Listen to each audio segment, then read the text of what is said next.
waters, lush palm forests and sandy beaches that stretch on for miles, Goa has long been a mecca for travelers from around the world. Tourists flock to the coastal state to take a break from their busy city lives and to lay in the sun. But it's only after the sun sets that this coastal paradise truly transforms. More than anything else, Goa is best known for its parties that go on all night long.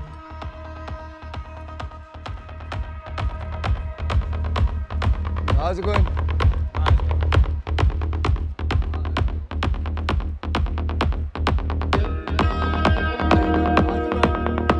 Okay, so craft is gonna come on in 2. Yeah, 2. Good music. Alistair Leathorn has been a regular on Goa's party scene since he was 19. How's it going? Nearly 20 years on, he now What, Baba? considers the state home and has turned his passion into a thriving business. As a promoter for a music management company, he's used to organizing parties like this one.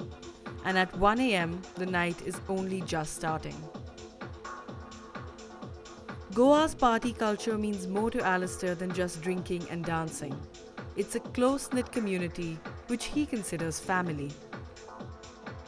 This is the party destination of India. And there's a lot that happens over these parties. It's just not a party. There are business deals that happen, there are relationships that happen, there are marriages that happen over these parties. But the last year has been difficult for Alistair and his crew. Goa has become more of like a weekend getaway now, rather than, because no Westerners can really come here, on a tourist visa, so there are hardly any Westerners here, just the ones that have been locked down here. Most of the Indian tourists don't really come for the beaches. They want to come here, party, get high, that's about it. In the early days, Goa attracted a very different kind of tourist.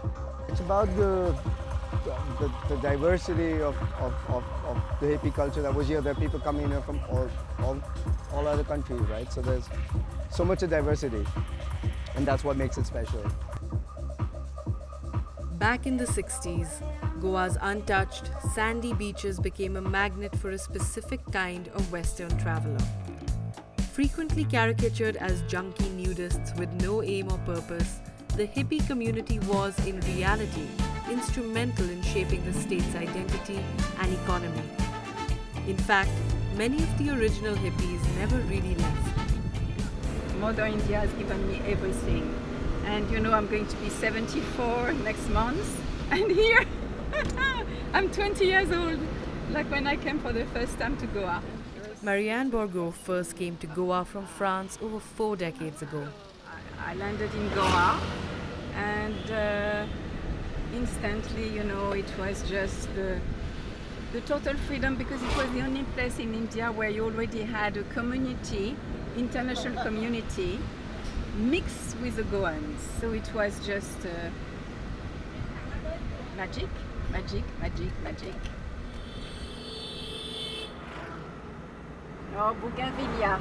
On venait faire du yoga ici. C'était un endroit extraordinaire. It's Tuesday, and Marianne has invited us to a weekly evening get-together with a group of old friends. Hey, Jessie! How are you, darling? You look wonderful. Happy Aries. So hot, huh? Ooh, here we are. Ouh là là! Ah ben ils sont déjà tous à table. Ils sont déjà tous à table. They've known each other for decades and meet every week to eat, drink, play petanque and catch up. Raka, the host of the petanque party, is a kind of local legend.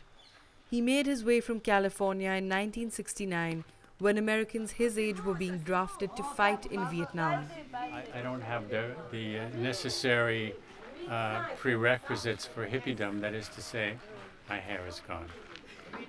So no more long hair. But I guess I'm still proud to be called a hippie.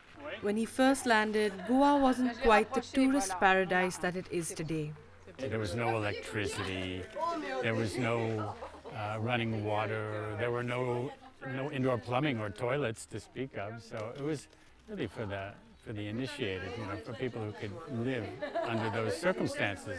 It is we who created the music, the art, the environmental movement, and so forth. A new kind of political resistance, a new kind of consciousness. We didn't trust authority, and that, of course, was the big attraction of Goa, because there were no authorities here. There was no one to tell us what to do. There's still a lot of freedom in Goa. You can still do pretty much whatever you want. I mean, it turns out the younger generation isn't interested about taking off their clothes on the beach. Goa's first travelers fell in love with its immaculate beaches and tried to keep it that way for a long time. In fact, when we would travel during the summer, amongst the people who frequented here, we would never actually say the word Goa. It was always referred to as the beach.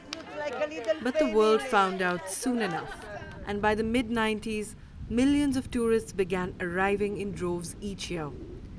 Today, 40% of the state's revenue comes from tourism, which is a boon and a curse at the same time. Many beaches are overrun with restaurants, bars and hotels, while floating casinos and cruise ships crowd the state's rivers, blaring music on loudspeakers through the night. But as the revelers retire to bed and the music dies down, a new brand of conscious Goan tourism kicks off. This bay has a lot of human pressure and traffic all day long. Bright and early at 7 a.m., Pooja Mitra is all set to take her customers on an eco-friendly dolphin tour through Goa's estuaries and mangroves. I really want to thank you all for choosing us and coming out and supporting our impact work, because we are really hoping to transform the way this trip is done in Goa. Pooja fell in love with the Goan ocean as a child. As an adult, she saw the adverse impact that reckless development had on Goa's environment and resolved to do something about it. Eventually, she founded her company in 2017 in order to promote thoughtful ecotourism in the state. And for that, they're going to dredge. Look at this coastline. See how beautiful it is. And they're just hacking into it there. So many snakes, bird life, Goa is part of Western Ghats, biodiversity hotspot, global biodiversity hotspot. And yet it's been so badly harmed by this image of, party and drinking, and there's nothing beyond that.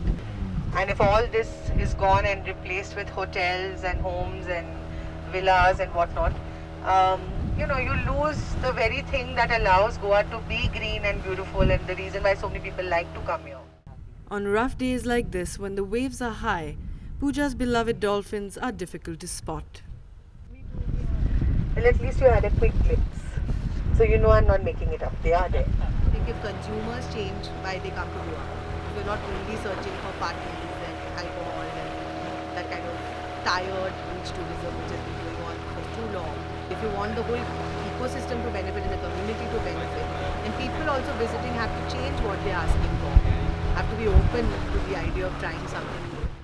Her customers leave the tour with a new perspective of the region.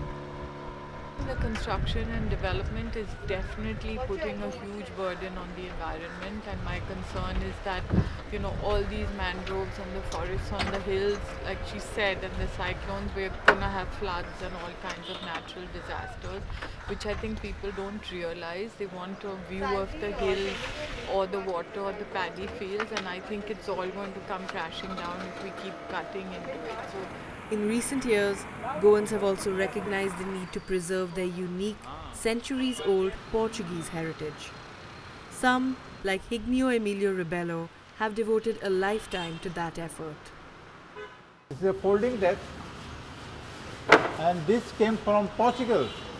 I sat in this benches from 1959 to 1961, the transition of a regime from Portugal to India.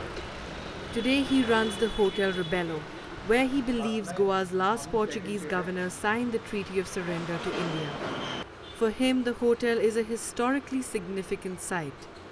Mr. Rebelo has meticulously preserved photographs and artifacts from that era, including certificates in Portuguese that belong to his family. Certifique revendo os respectivos livros de termo que José Salvador Rebelo filho de Roque Maria Rebelo, natural de Curtori, da idade de 15 anos, completou seu exame. He was only 14 when the Portuguese left, but remembers those days with surprising clarity. Early in the morning, around 7 o'clock, we heard bombardment, and we realized that airport was being bombarded by jets of Indian Air Force. So at about 12 o'clock, we heard this blasting sound, loud noise. Eventually, we came to know that the Portuguese forces which had dynamited, they blasted the bridge in order to, to obstruct the movement of the incoming Indian troops. Mr. Rebelo clutches onto his memories with an endearing stubbornness. His greatest fear is that one day this will all be forgotten. It's a fear that other Goans share but refuse to bow down to. Many Goans are successfully preserving and reviving their one-of-a-kind Indo-Portuguese heritage. That's most visible in Fontainhas, Goa's famed Latin quarter lined with perfectly preserved colourful homes and quaint restaurants. The air you breathe here is different. That is special. I don't know. There's something magical here. In this place has it's got a different air, it's a different atmosphere here. Fontainhas is very close to my heart. I wish I could live here.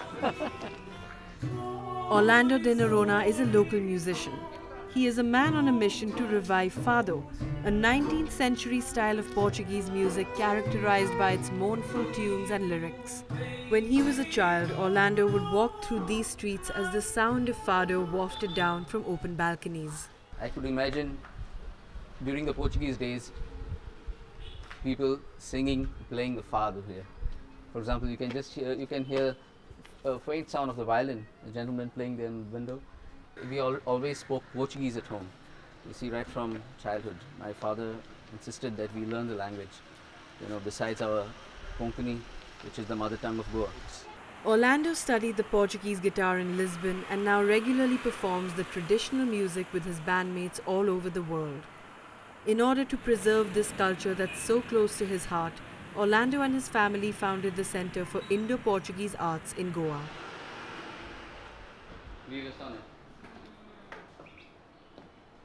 People in India didn't know what the fado is, so we had to educate them and explain what this art form is and how we are connected with it. Whatever we do here is with a lot of love. It has a lot of Portuguese influence with a Goan touch. This is my life. I've given my life to this.